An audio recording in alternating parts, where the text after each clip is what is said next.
अरे मैं 7 साल की उम्र से पैसे कमा रहा हूँ, कॉन्सर्ट किया, पैसे कमा रहा हूँ। ओहो हो, नोटों की बौछार हो रही है। ये दुनिया भगवान की बहुत सुंदर कृति है, इसको भोगना बड़ा आवश्यक है। आम फलों का राजा है, यस इतना सुंदर। यस, राजा होने के बाद भी उसने अपना नाम रखा है आम। वाओ, भजन सम्राट मुझे लोग कहते हैं, लेकिन मैं आम व्यक्ति हूँ। मैं सबसे मिलता हूँ आम की तरह मिलता हूँ। तो मम्मी डैडी ने सोचा चलो अभी तो लगता है टाइम है इसको होने में, हाँ बच्चे को, तो चलो नैनीताल घूम के आते हैं। हाँ, तो 2 गए 3 आ गए, मैं वहीं पैदा हो गया। क्योंकि भगवान चाहते हैं कि मैं सब कुछ भोगूं। देखो सूट पहन के बैठा हूं, नहीं तो लोग तो ये समझेंगे भजन सम्राट है, हाथ में कमंडल होगा, एक धोती पहनी होगी और हिमालय की तरफ जा रहे होंगे। मैं वैसा हूं ही नहीं। नमस्ते, आप सबका स्वागत है चित्त की बात आरती नागपाल के साथ। मैं हमेशा रियल लाइफ हीरो के बारे में बात करती हूँ और कोशिश यही रहती है कि आपकी ज़िंदगी में हर समय हर वक्त एक प्रेरणादायक व्यक्ति आपके सामने आए। आज मेरे साथ हमारे भारत देश के महानुभव, बहुयामी प्रतिभा के धनी, पद्मश्री श्री अनूप जलोटा जी हैं। वो है तो बड़ी ही हस्ती, बट उनके अंदर इतनी प्यारी शिशु की तरह सुंदरता है। उनके अंदर मुझे बाल कृष्ण दिखते हैं। उनकी प्यारी जिंदगी के बारे में हम उनसे जानते हैं। आइए मिलते हैं, बात करते हैं श्री अनूप जलोटा जी से। नमस्कार। नमस्ते, कैसी हो तुम? मैं बढ़िया बहुत हूँ। अच्छा लगा तुम्हें देख के, क्योंकि तुम छोटी सी थी, तुम्हारी बहन, दोनों को मैंने गोद में खिलाया है। हाँ? और उसके बाद तुम्हारे मम्मी डैडी के साथ हमने काम किया है। हमारे बहुत अच्छे दोस्त थे, दोनों नहीं हैं, लेकिन दोनों कितने खुश होंगे तुम्हारी तरक्की देख के। यार तुम छाई रहती हो। हम फेसबुक पे, इंस्टाग्राम में तुमको देखा करते हैं, तुम्हारी एक्टिंग देखते हैं, तुम्हारे पॉडकास्ट देखते हैं, दिल खुश हो जाता है। God bless you. Thank you, आपका आशीर्वाद है।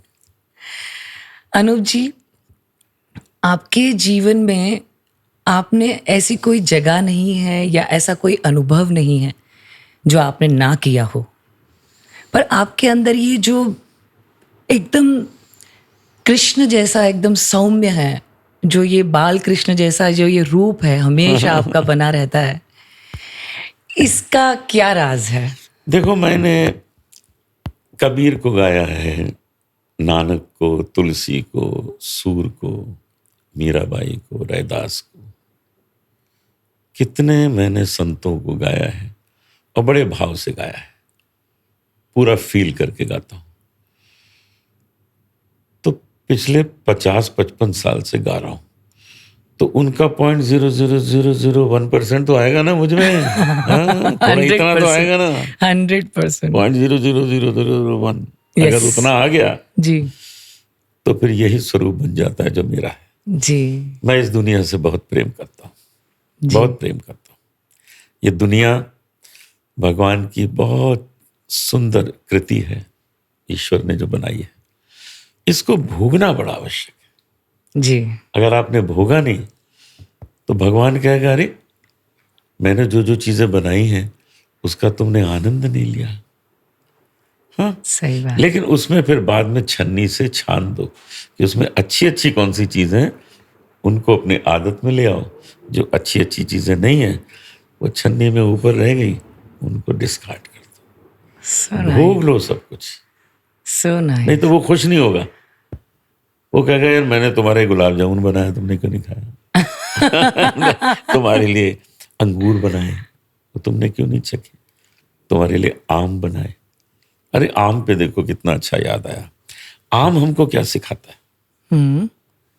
आम फलों का राजा है। यस इतना सुंदर। यस, कितने तरह के आम है, हापुस, लंगड़ा, राजपुरी, कितने यस, मीठे मीठे आम।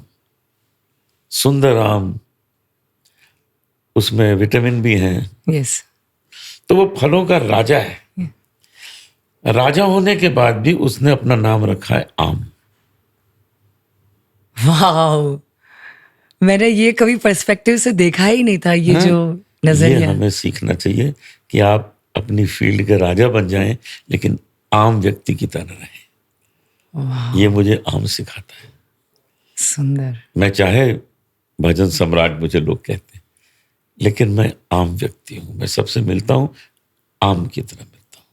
ये सारे गुणों होने के बाद भी मनुष्य को एक आम आदमी की तरह रहना है।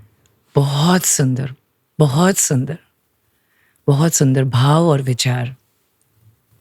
अनूप जी, आपके बारे में ज्यादातर लोग सब कुछ जानते हैं, पर आपके बचपन के बारे में, आप कैसे थे, आप शैतान थे कि नहीं थे, आप कौन सी शाला में जाते थे, आपका जन्म कहाँ हुआ था, आपके बचपन के बारे में थोड़ा सा बताइए। मेरा जन्म नैनीताल में हुआ। जी। नैनीताल में क्यों हुआ? हमारी फैमिली तो लखनऊ में रहती थी उन दिनों। हाँ लखनऊ के सबसे नजदीक जो हिल स्टेशन है हाँ, वो है नैनीताल। लोग वहां घूमने जाते हैं। Yes yes yes. तो माई मदर वॉज प्रेग्नेंट। हाँ हाँ तो मम्मी डैडी ने सोचा चलो अभी तो लगता है टाइम है इसको होने में, हाँ बच्चे को, तो चलो नैनीताल घूम के आते हैं। हाँ। तो 2 गए 3 आ गए, मैं वहीं पैदा हो गया। क्योंकि 71 ईयर्स अगो हाँ, किसको पता था 10 दिन बाकी हैं कि 20 दिन बाकी नहीं, हैं, कि नहीं। अंदाजे से होता था। Correct correct correct. अब तो टाइम भी पता है यस। कि मैं बुधवार को 2 बजे होगा। हाँ हाँ हाँ। उन दिनों कहाँ पता था 71 साल पहले। नहीं, कुछ इतनी कुछ एडवांस कहाँ थी मेडिकल दाई माँ साइंस। होती थी, दाई माँ वो डिलीवर करती उनको थी। रात रात ढूंढ के लाते थे। Yes, चलो भाई। yes, yes. तो मैं वहां पैदा हो गया। हाँ फिर मुझे लखनऊ ले आए। लखनऊ रहा। लखनऊ में एक स्कूल था सहाय सिंह हाई स्कूल, वहां 5वीं तक पढ़ा। फिर कानकुब्ज कॉलेज में 12वीं तक पढ़ा और लखनऊ यूनिवर्सिटी से BA किया। अच्छा। वहीं संगीत भातखंडे संगीत महाविद्यालय में भी सीखा और पिताजी से विधिवत एक शिष्य की तरह सीखा। पिताजी हमारे बहुत बड़े क्लासिकल सिंगर। जी जी जी। उनके प्रोग्राम होते थे पंडित रविशंकर जी के साथ, बिस्मिल्लाह खान साहब के साथ। उन लोगों के वो म्यूजिक कॉन्फ्रेंसेस में पिताजी गाते थे। और तो उन दिनों मैं ही उनके साथ बैठता था जब वो गाते थे, रियाज करते थे। हम 5 भाई बहन हैं, लेकिन वही देखते थे यही बैठता है, तो कहते थे ये बिगड़ा हुआ है, इसको सिखाए। इसको सिखाना पड़ेगा। और मैंने उनसे सीखा, खूब सीखा। उनको भी भारत सरकार ने पद्मश्री दिया जी और उसके बाद मुझे भी दिया। जी जी। बहुत सुंदर। अनूप जी, आपके बचपन की स्कूल की ऐसी कोई याद जो आपके दिल के बहुत करीब हो? मैं फेवरेट था हर टीचर के। हाँ प्रिंसिपल, टीचर सब प्यार करते थे। हाँ जब एग्जाम दे के आते थे तो टीचर मेरे घर आ जाते थे मिलने। बेटा एक भजन सुनाओ। मैं उनको सुना देता था। फिर कहते थे कल मेरे घर आ जाना सुबह, हाँ। कल मैं तुमको नंबर्स देने वाला हूँ कॉपी में। अच्छा। जांच करूंगा तुम्हारे नंबर्स।